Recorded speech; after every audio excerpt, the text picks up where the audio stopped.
एक बार एक आदमी को अपने बगीचे में टहलते हुए किसी टहनी से लटकता हुआ एक तितली का कोकून दिखाई पड़ा।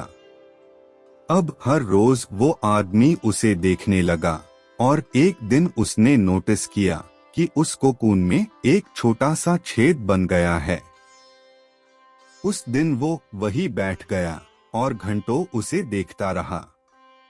उसने देखा कि तितली उस खोल से बाहर निकलने की बहुत कोशिश कर रही है, पर बहुत देर तक प्रयास करने के बाद भी वो उस छेद से नहीं निकल पाई और फिर वो बिल्कुल शांत हो गई, मानो उसने हार मान ली हो।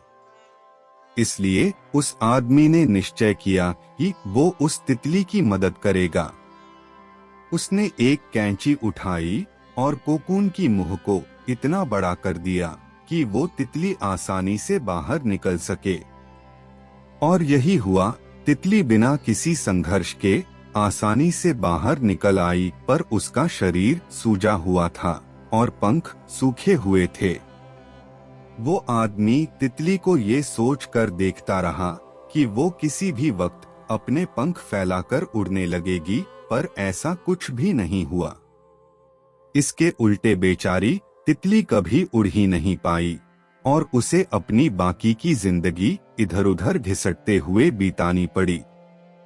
वो आदमी अपनी दया और जल्दबाजी में ये नहीं समझ पाया कि दरअसल कोकून से निकलने की प्रक्रिया को प्रकृति ने इतना कठिन इसलिए बनाया है ताकि ऐसा करने से तितली के शरीर में मौजूद तरल उसके पंखों में पहुंच सके और वो छेद से बाहर निकलते ही उड़ सके।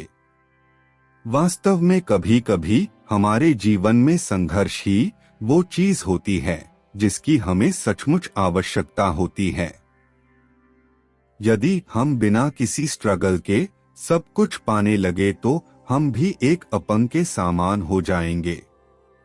बिना परिश्रम और संघर्ष के हम कभी उतने मजबूत नहीं बन सकते जितना हमारी क्षमता है। इसलिए जीवन में आने वाले कठिन पलों को सकारात्मक दृष्टिकोण से देखिए। वो आपको कुछ ऐसा सिखा जाएंगे जो आपकी जिंदगी की उड़ान को पॉसिबल बना पाएंगे।